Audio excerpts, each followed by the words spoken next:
pense qu'il faut aider chacun à oser être ce qu'il est, à oser apprendre et peut-être oser prendre des responsabilités pour... voilà, moi j'ai l'impression que j'ai toujours 18 ans, que j'ai toujours envie de contribuer à changer le monde.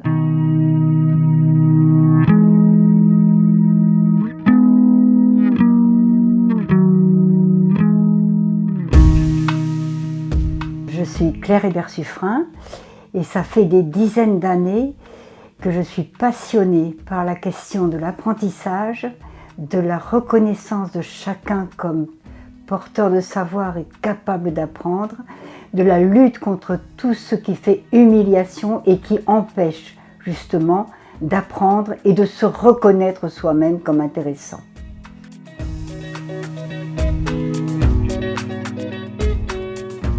La première fois que j'ai rencontré Claire, j'ai découvert une personne d'une grande humilité, qui croit profondément en la bonté en chacun de nous. Elle qui, depuis 50 ans, a créé les réseaux d'échange réciproques de savoir, qui œuvre chaque jour à un projet de société où le savoir n'est pas une denrée, mais l'occasion de s'élever, où nous pourrions nous regarder à la fois comme sachants et capables d'apprendre. Un engagement sans faille pour l'éducation, pour l'attention à l'autre.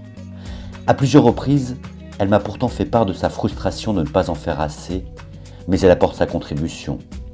C'est de sa responsabilité de partager ce projet politique au sens le plus noble qui soit. Le mouvement français des réseaux d'échange réciproques de savoir, c'est quoi? Je ne suis pas très sûre que le terme échange soit le bon. À l'usage, je pense que ce qui serait le bon terme serait que nous soyons dans du don réciproque. Alors, l'idée, elle part d'une conviction forte. C'est que chacun d'entre nous, et ça vaut pour tout le monde, qu'il ait 5 ans ou 95 ans, qu'il ait fait beaucoup d'études ou qu'il ait appris beaucoup par l'expérience sur le tas avec des amis, chacun est porteur de beaucoup plus de savoir qu'il ne le sait et que la société ne le voit. Et que, deuxième conviction, chacun est capable d'apprendre. Puisque chacun est porteur de savoir, chacun est capable d'apprendre. Et, troisième conviction, chacun est capable de transmettre ou d'apprendre à transmettre ce qu'il sait ou ce qu'il sait faire à d'autres qui sont intéressés. Et donc, à partir de cette conviction, eh bien, nous allons proposer à ceux qui partagent cette conviction de s'engager à être offreurs de savoir, c'est-à-dire ceux qui accompagnent les autres à apprendre ce qu'ils ont été capables d'apprendre, et demandeurs de savoir, ceux qui demandent l'aide d'autres pour les aider à apprendre ce qu'ils ont besoin d'apprendre ou ce qu'ils désirent apprendre. Et donc, on va inviter à l'action, et les deux actions conjointes qui vont être proposées à tout le monde, c'est chacun peut donc transmettre et chacun peut donc apprendre. Le mot le plus important dans cette proposition, c'est le « et ». C'est que effectivement chacun est à la fois sachant et ignorant, chacun est à la fois offreur et demandeur de savoir, et chacun peut agir en tant qu'accompagnateur et accompagné. Ce que tu dis, c'est très intéressant, parce que c'est un peu, vraiment, on est au cœur de l'objet de cette émission, de ce podcast. Apprendre, transmettre, mais tu as dit un troisième verbe qui me paraît aussi essentiel, c'est agir.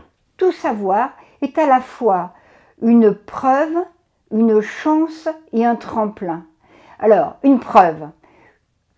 Tout savoir est le résultat d'un apprentissage. On a appris à l'école, on a appris avec ses parents, on a appris avec ses amis, on a appris en tâtonnant, on a appris seul, on a appris en se trompant, on a appris en expérimentant, on a appris par des multitudes de chemins que souvent on ne sait pas reconnaître comme des chemins d'apprentissage, parce qu'on a des représentations dans la tête que les seuls chemins d'apprentissage valides et valables et reconnus sont ceux du scolaire. Bien sûr qu'ils sont valides et valables, mais pas seulement. Et donc chaque fois qu'on dit à quelqu'un et qu'on montre à quelqu'un qu'il sait, on lui prouve qu'il a déjà appris, qu'il est capable d'apprendre, donc qu'il peut encore apprendre, ce qui est essentiel pour agir. La deuxième connotation de ces savoirs, c'est des chances, c'est des bonheurs. C'est-à-dire que dès lors que je sais, que je connais des choses, en termes de connaissances, en termes de savoir-faire, en termes de ce que vous voulez, savoir devenir, dès lors que je connais quelque chose, je peux agir sur ma vie. Je peux m'appuyer sur ce que je sais de mon corps, de ma société, des relations, de ce que c'est que l'écologie, de ce que c'est que l'économie, pour transformer ce qui m'est donné à vivre. Et le troisième terme, c'est que chaque savoir est lui-même un tremplin. C'est-à-dire que je peux, par exemple, je découvre que je sais et que j'ai appris à danser. Je découvre que je sais et que j'ai appris à nager. Je découvre que je sais des choses sur la pédagogie freinée et que je les ai apprises. Et à travers ces savoirs-là, ça m'ouvre vers d'autres savoirs, vers d'autres, même d'autres champs de savoir. On a vu des personnes qui, en échangeant de la cuisine à partir du pois chiche, se sont intéressées à la géographie, à l'histoire, à l'anthropologie, à la diététique, à la littérature autour du pois chiche. C'est-à-dire que le savoir n'est pas limité à ce qu'il est et chaque savoir est une possibilité d'aller vers des champs de savoir dont on ne savait pas, soit qu'ils existaient, soit qu'on y avait droit. Si on se regardait tous comme sachants et comme capables d'apprendre, je pense qu'au niveau, y compris de la question de la responsabilité sociale, on serait beaucoup plus à la fois fiers de ce que nous sommes et humble en sachant que je ne peux pas connaître quelque chose sans que le connaître du point de vue de tous ceux qui sont concernés. Or, il n'y a pas beaucoup de domaines de l'humain dans lesquels nous ne soyons pas tous concernés, puisque nous savons de mieux en mieux que nous agissons et que nous sommes tous en interaction. Ce réseau d'échange réciproque des savoirs, tu es la première à l'avoir mis en place en 1971, je crois, à Orly. Comment ça t'est venu cette idée et pourquoi tu l'as mise en place à l'époque? Moi, j'étais enseignante à l'époque, j'étais institutrice dans un quartier d'Orly. Et arrivant jeune institutrice dans ce quartier, j'ai été assez frappée et même un peu heurtée par la façon dont on me parlait pour me prévenir, presque me prévenir contre, finalement, de ces enfants, étaient des enfants défavorisés, en difficulté. Ces familles ne s'intéressaient pas à l'école. Ce quartier et cette ville étaient une ville fragile, difficile, à problème, etc. C'est-à-dire qu'on ne voyait de ces gens avec qui j'avais à travailler que ce qu'ils n'étaient pas, ne faisaient pas, ne pouvaient pas, ne savaient pas. Et je me disais, moi, j'avais 20 ans, et je me disais, mais comment je peux travailler et aider des enfants à progresser si je ne m'appuie pas sur ce qu'ils savent déjà, si je ne m'appuie pas sur la richesse de leur famille, et si je ne m'appuie pas sur la richesse de cette ville que les médias nous présentent toujours que par le négatif. Et donc ça a été ma première posture. Et puis j'ai eu la chance d'être inspectée par un inspecteur qui m'a renvoyé des compliments, qui m'a dit en sortant de ma classe, « Madame, vous êtes une excellente pédagogue ». Et j'étais timide, et comme il y a des audaces des timides, vous savez, je lui ai demandé « Mais monsieur, pourquoi vous me dites cela ?» Et là, il s'est mis à m'expliquer ma classe et à la relire de mon point de vue. J'ai jamais oublié ça. Je pense qu'on ne sait pas ce qu'on sait si jamais personne ne vous a aidé à regarder ce que vous savez et à comprendre ce que vous savez. La deuxième chose qu'il m'a dite, il m'a dit « Mais votre cours de mathématiques n'était pas bon ». Et là, de nouveau, audace des timides, je lui ai dit « Monsieur, je n'ai pas su ». C'était un cours sur les prix d'achat, les prix de revient, les bénéfices et les prix de vente à des enfants de 8 ans. Pas mal déjà. Donc c'était au programme. Donc on peut comprendre que je n'ai pas su comment les y intéresser. Et là, audace et timide, je le redis, je lui dis, et comment vous auriez fait vous, monsieur? Et là, il avait su voir que ce que j'avais fait en mathématiques ne correspondait pas au reste de ma pédagogie, mais ce n'est pas pour autant qu'il savait mieux que moi comment faire. Et là, il s'est mis à réfléchir avec moi. Et là non plus, je n'ai pas oublié ce qui s'est passé. Je pense que, alors même que c'était mon supérieur hiérarchique, il avait su créer avec moi une relation de parité humaine, relationnelle, qui faisait qu'on pouvait penser ensemble. Et je n'ai pas oublié ça en me disant, chaque fois qu'on est dans une relation de parité humaine, même si l'autre en sait plus que moi, on peut penser ensemble et on peut s'écouter et s'apprendre quelque chose l'un et l'autre. Il y a eu ensuite un certain nombre d'événements dans une classe coopérative en permanence.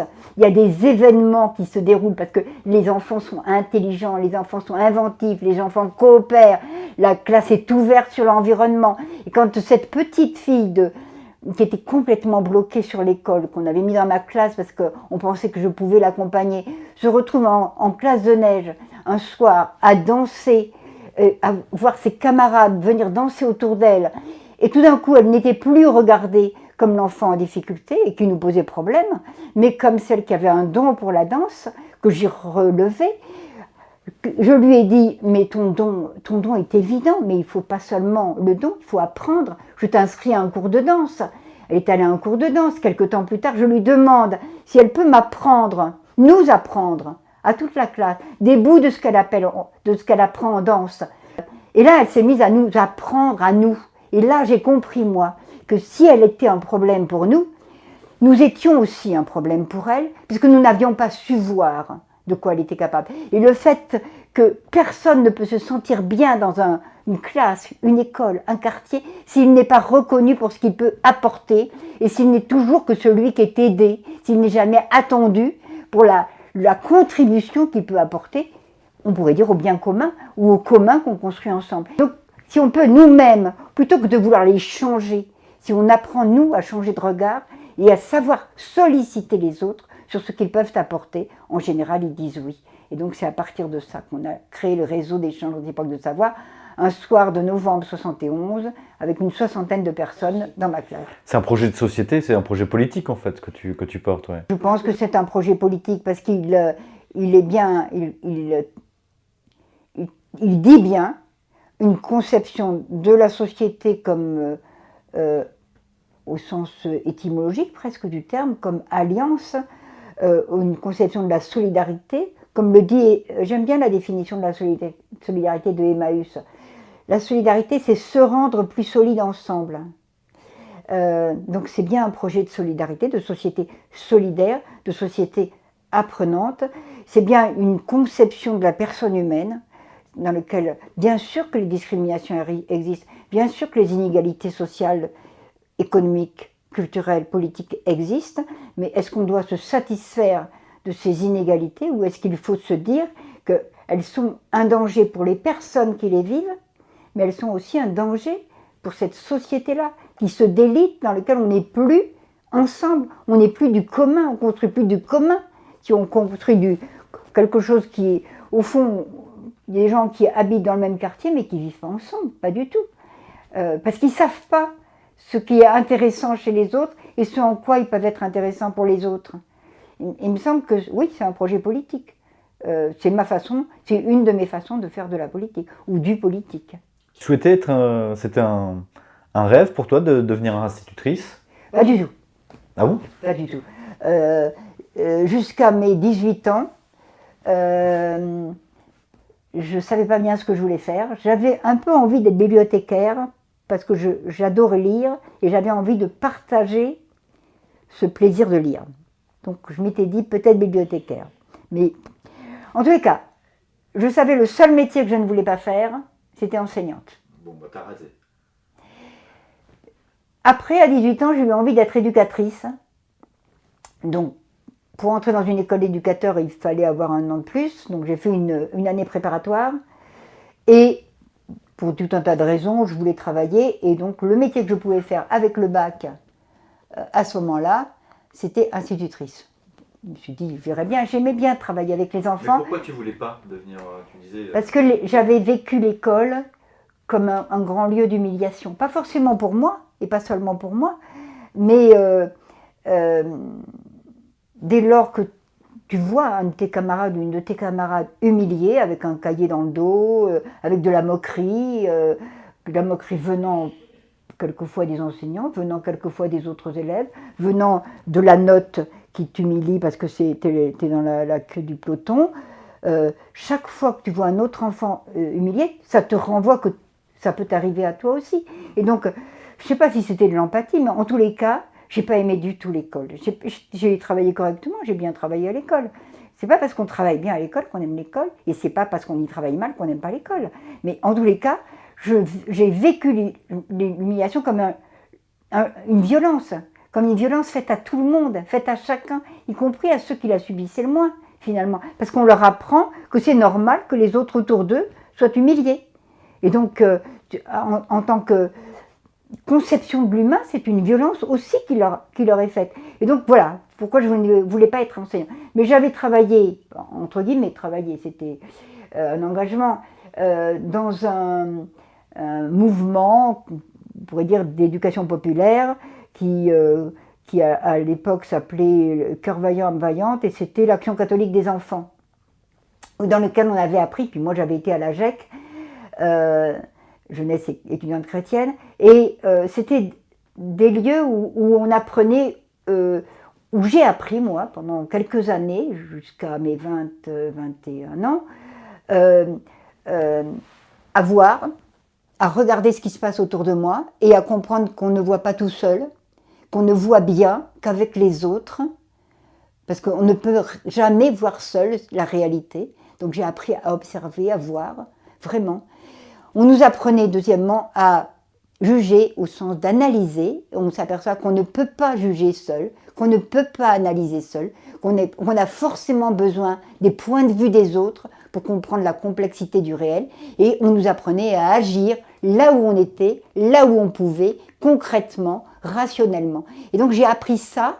Et je crois que cet apprentissage que j'ai vécu dans ce mouvement d'éducation populaire m'a aidée à être enseignante. D'abord, j'aimais bien être avec les enfants et j'avais envie de leur apprendre ça. Donc, à apprendre à regarder autour d'eux, apprendre à penser et apprendre à agir dans la classe ou sur leur environnement. Et je pense que ça m'a donné une capacité de les intéresser, une capacité de les impliquer. Selon toi, c'est quoi un bon pédagogue? C'est celui qui est au service d'un enfant pour l'accompagner vers le savoir et le faire réussir dans ses apprentissages, pour moi. C'est pas forcément seulement qu'il réussisse à apprendre, mais c'est qu'il réussisse à utiliser le savoir de façon humaine et humanisante. Voilà. Et pour moi, c'est ça le bon pédagogue. C'est celui qui va aider chaque enfant, absolument sans aucune exception, à trouver ses voies de réussite en apprentissage, ses voies de réussite comme être humain, ses voies de réussite comme être humain solidaire. Pour moi, c'est ça un bon pédagogue. Le premier mot que tu as dit, c'est quelqu'un qui est au service, déjà. C'est pas quelqu'un qui est là pour contraindre ou pour dire, moi je sais, voilà, je vais vous dire comment il faut apprendre ou ce que vous avez à apprendre. Voilà. Ce que tu as dit, c'est on se met au service d'eux. Et ça ne veut pas dire qu'on ne reconnaît pas, au fond, les demandes de l'institution. Le programme, les choses qui vont être attendues. Il change tout le temps le programme. Voilà. Mais je pense que le programme, ça dépend comment on le regarde. Soit on le regarde comme un absolu qui impose, soit on le regarde comme un repère qui permet d'avancer dans des cheminements individuels et collectifs. Moi, j'ai beaucoup regardé le programme comme repère, moyennant quoi ça ne m'empêchait pas vraiment de m'appuyer sur ce programme, sauf que du coup, on ne le fait pas de la même façon. On ne le fait pas de la même façon. Quand on organise, je prends un exemple. J'organise avec mes élèves, on avait des correspondants à Cannes. J'organise avec mes élèves un voyage chez les correspondants, un voyage d'une semaine chez les correspondants. Pour ce faire, nous devons gagner l'argent du voyage, aucune subvention. Nous devons organiser le voyage. Est-ce qu'il est plus intéressant de partir en car ou en train?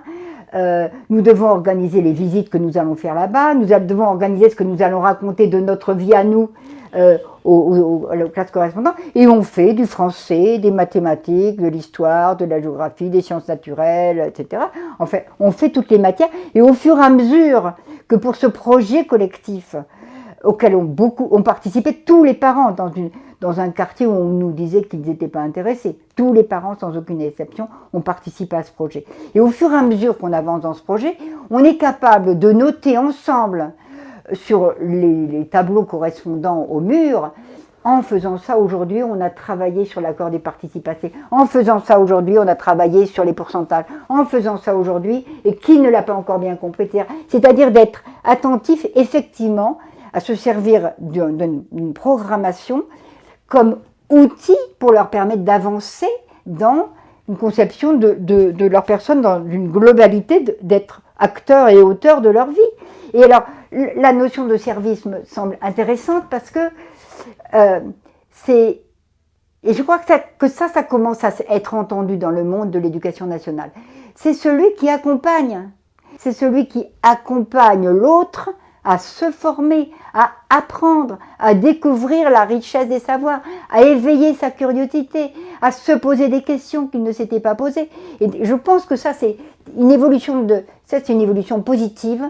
On est dans l'apprentissage entre pairs, puisque nous définissons au départ, par cette parité, tous savants et ignorants, articulés avec de l'altérité, mais pas des mêmes choses, et pas de la même façon, et pas pour les mêmes raisons, et pas pour les mêmes applications. Et donc, cette articulation, parité-altérité, elle va nous permettre de nous reconsidérer chacun lui-même, et chacun l'autre, et chacun ensemble.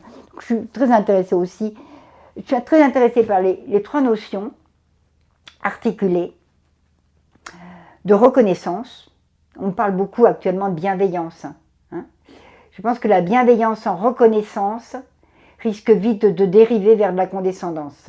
Donc, la reconnaissance qui oblige chacun à changer son regard et à reconnaître autrui, et qui donc prend en compte son histoire, prend en compte son passé.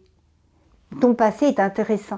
Prends de ton passé ce qui t'a formé et ce qui t'a construit.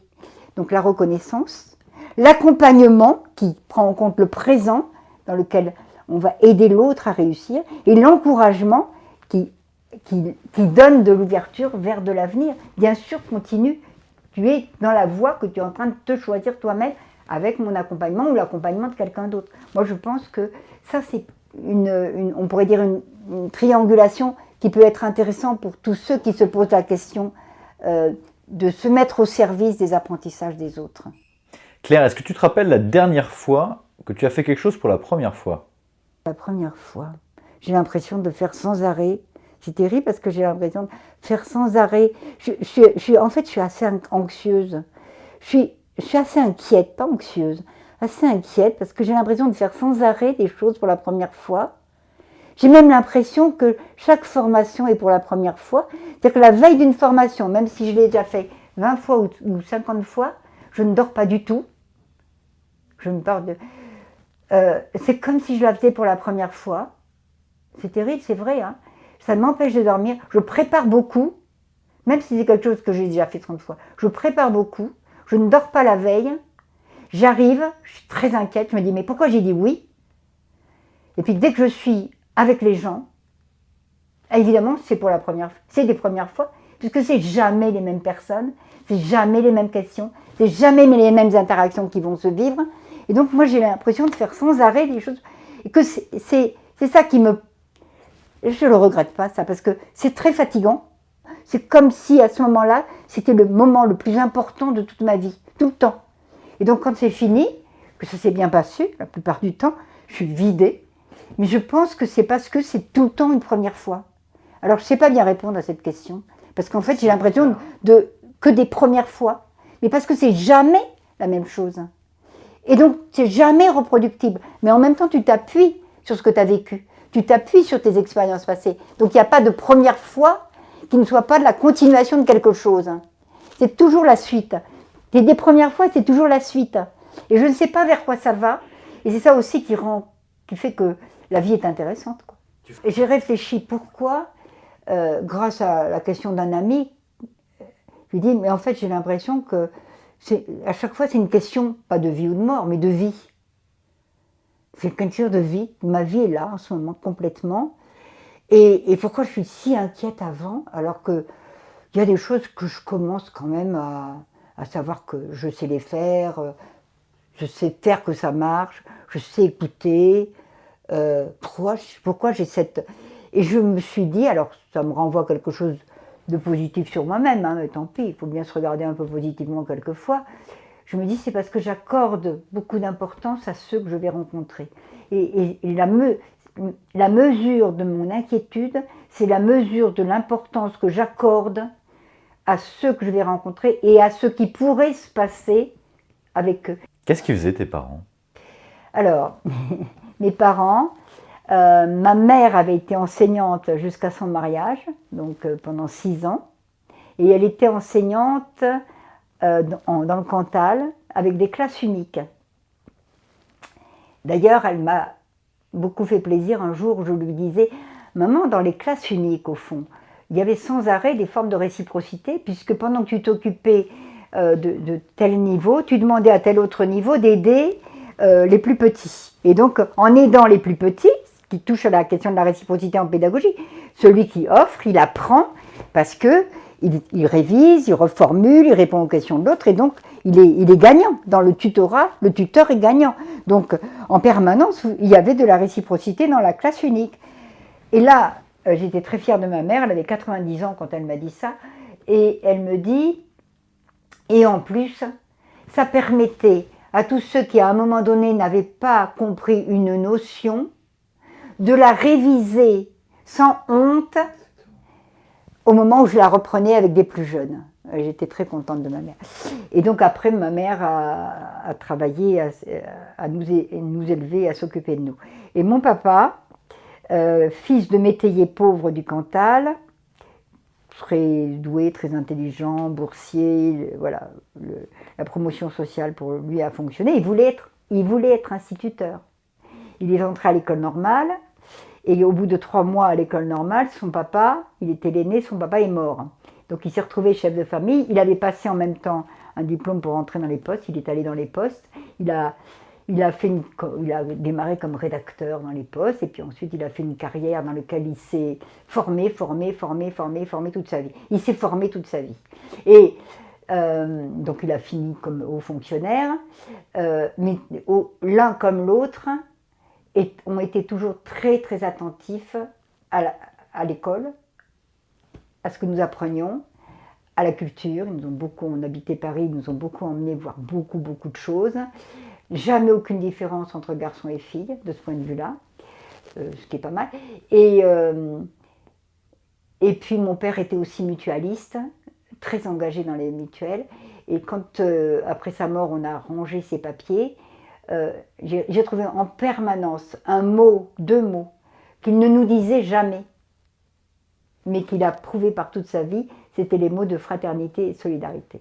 Donc je pense que voilà, je suis très contente d'avoir été d'être la fille de ces parents-là.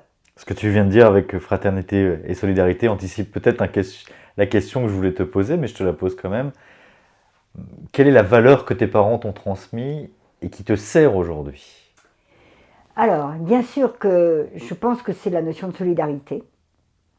J'aime bien la notion de solidarité de Emmaüs, plus solide ensemble, mais j'aime bien aussi celle de la définition du Larousse, 5 volumes. La solidarité, c'est le fait d'une société où chacun répond pour le tout. Donc je pense que la solidarité renvoie à la responsabilité. Et puis je pense que la troisième, c'est la notion de dignité. C'était des gens dignes qui... Voilà, ils nous ont jamais dit ces mots-là. Mais je pense, après coup, que c'est ça qu'ils nous ont transmis, à être dignes. C'est quelquefois aussi fatigant. C'est-à-dire que même quand tu es agressé, tu restes digne et tu dis, mais bon, moi je me dis, quelquefois je me suis pris des trucs pas possibles. Tu dis, mais dans ce que vous dites, il y a sans doute une part de vérité que je ne vois pas ou que je ne connais pas, mais je vous la reconnais. Et tu restes digne, comme si même si à l'intérieur de toi tu es délabré, tu restes digne. Et c'est peut-être pour ça que je continue, au fond, alors je ne sais pas si c'est aussi ça la question, qu'est-ce qui me fait marcher encore? Quel est le moteur encore pour moi? Eh bien c'est la lutte contre l'humiliation, la lutte pour la dignité de chacun. Et c'est le maximum d'engagement pour que chacun découvre qu'il peut apprendre et qu'apprendre est intéressant. Et que apprendre et se former, c'est donner sens à ce qu'on est et à ce qu'on fait. Voilà, ça c'est mes 2 moteurs qui font que... Tu te lèves tous les matins. Je me lève tous les matins. Qu'est-ce qu'on pourrait dire de toi, Claire, et qui te ferait plaisir parce que c'est vrai? La gentillesse peut-être. Je crois que ouais, c'est une qualité que j'aime bien, dont je trouve que c'est une force, et non pas c'est pas du tout quelque chose de mièvre. Je crois que je suis assez gentille dans les relations avec les autres. J'ai un peu toujours peur de faire du mal, je fais attention aux mots que je vais dire. J'ai envie de regarder l'autre parce qu'il a de bon en lui. Alors quelquefois, ça peut donner un sentiment de naïveté, mais c'est pas grave. vaut mieux se tromper dans ce sens-là que ne jamais regarder l'autre positivement. Moi, je crois que, ouais, si on me dit que je suis gentille et que j'ai été attentive aux autres, ça me fait plaisir, oui. Si tu n'avais qu'une seule chose à transmettre, ce serait quoi? C'est oser peut-être. Oser. Oser apprendre, oser essayer, oser vous relier, oser penser. Ouais, c'est oser. Je pense que il me semble que quand on finit sa vie et qu'on s'aperçoit qu'on n'a pas assez osé des choses, alors oser, ça peut être tout peut être entendu dans des sens positifs et négatifs. Hein. La coopération, c'est pas bon en soi. On peut coopérer à tuer. La solidarité, c'est pas bon en soi. Hein. Les nazis étaient peut-être, les SS étaient peut-être solidaires entre eux. Voilà. Donc tout peut être, tous les mots peuvent être questionnés selon le sens plus ou moins humain qu'on leur donne. Qu'est-ce que tu aurais envie de dire justement à tes petits-enfants ou aux enfants qui ont le même âge que tes petits-enfants aujourd'hui, les jeunes qu'on appelle les millennials aujourd'hui? Qu'est-ce que tu aurais envie de leur dire? Voilà, moi je pense qu'il faut qu'ils aient envie d'améliorer le monde. Il faut qu'ils aient envie de pas avoir trop peur, parce que je trouve que c'est par rapport à ce qu'a été notre jeunesse à nous, c'est pas facile. On leur présente une planète dont on ne sait pas si elle sera encore habitée par des humains dans 20-30 ans, ils seront dans un tel état que la vie qu'on y aura ne sera pas terrible. On leur présente des mondes dans lesquels les plus forts en argent, en puissance, en gloire sont ceux qui commandent. On leur dit de choisir très vite leur orientation, et sans leur donner le droit au tâtonnement, à essayer plusieurs choses. On leur met dans la tête que les perdants sont perdants parce qu'ils ne font pas d'efforts, parce qu'ils le méritent, et que les gagnants, c'est simplement leur mérite. Je me dis, c'est pas possible de leur présenter ce monde-là, et donc il faut bien leur dire qu'ils peuvent pas faire un autre monde. Nous, on était à Porto Alegre quand ça a démarré en 2001. Donc un autre monde est possible, où ce monde-là est possible autrement. Ce monde-là est possible autrement, moi je compte sur les jeunes. C'est-à-dire que quand je vois des jeunes qui s'engagent, que ce soit dans Alternativa, Greenpeace, des choses comme ça, on les voit beaucoup dans les mouvements pour l'écologie, les jeunes. Je me dis, ben voilà, ils sont là. Voilà. Mais il faut y aller, il faut oser y être, parce que si eux ne prennent pas les choses en main, c'est eux qui sont foutus, quoi. Mais qu'est-ce qui te donne des motifs d'espoir? Je veux d'abord dire que combattre le désespoir possible est un vrai travail. Voilà. Ne pas se laisser aller au sentiment d'impuissance est un vrai travail intérieur, il y a un vrai travail relationnel. Ça ne peut pas être tout seul. Alors, ça répond par le négatif, mais je trouve que c'est vraiment difficile, ça. Et ce qui donne des motifs d'espoir, c'est des gens comme ceux que vous interviewez. C'est tous ceux qui essaient de faire quelque chose avec ce qu'ils ont, ce qu'ils sont, avec les autres, là où ils sont, comme ils peuvent, en le tâtonnant, en le réajustant, en le réinventant en permanence. Voilà. C'est pour ça que en même temps que je sais que je me bats contre le désespoir possible, j'ai la chance de rencontrer une extrême diversité d'expérimentation qui touche à l'apprentissage, qui touche à la reconnaissance, qui touche à l'économie sociale et solidaire, etc., qui sont toutes ces graines d'espoir. Mais c'est peut-être le lien entre tous ces initiants, comme vous les appelez, c'est ça, hein, tous ces initiants individuels et collectifs qui donnent de l'espoir, franchement. C'est ça qui donne et qui aide à lutter contre le désespoir tapi dans l'ombre tout le temps.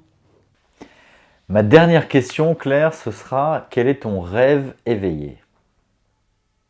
si on comprend davantage la réciprocité comme force éthique, pédagogique et politique, on pourrait vraiment construire un monde qui irait mieux. Mais moi je le rêve éveillé. Je le rêve éveillé, ça. Après, je fais ce que je peux pour que ça arrive un petit peu. Et je me rends compte que c'est pas beaucoup, que je fais pas beaucoup. Même si je travaille beaucoup, je fais pas beaucoup. Et ça n'a pas beaucoup d'effet. Mais en même temps, je me dis, il faut se garder de lire ce que l'on fait à partir des effets que l'on voit. C'est-à-dire que jamais je ne sais ce que va donner. Par exemple, là, ce que je suis en train de faire, je ne sais pas du tout l'effet que ça aura, mais je le fais le mieux possible, c'est tout. Peut-être que ça n'aura aucun effet, peut-être que ça aura des effets inattendus, et je me dis que c'est le vivre le plus intensément et authentiquement possible, et je ne sais pas du tout si ça peut avoir un effet. Et jamais, je crois qu'il ne faut jamais se poser complètement cette question, sinon on s'instrumentalise soi-même et on n'est pas vraiment dans l'action que l'on fait. Donc, je ne sais pas si mon rêve éveillé est efficace, mais en tous les cas, il correspond au fond, au monde que je voudrais. Merci d'avoir écouté cet épisode des Initiants. À travers ces rencontres, je souhaite mettre en avant des personnes qui ne sont ni dans la lumière, ni dans l'intention, mais dans l'action. J'espère que cet épisode vous a plu, et si c'est le cas, je vous invite à le commenter et à le partager. Vous pouvez retrouver le podcast sur le site internet lesinitiants.com et aussi sur les plateformes de streaming Spotify, Deezer, Apple Podcast, Google Podcast. Et vos encouragements sont les bienvenus. Tous les 15 jours, un nouvel épisode vous est proposé. Les Initiants est un podcast produit par Portemire. Vous pouvez suivre son actualité sur les réseaux sociaux via Instagram, mais aussi sur le compte Twitter et Facebook de Portemire. Vous pouvez aussi m'écrire à benjamin@portemire.com et m'envoyer vos retours, vos propositions d'invités, ou tout simplement pour partager nos histoires. À très vite pour un nouvel épisode.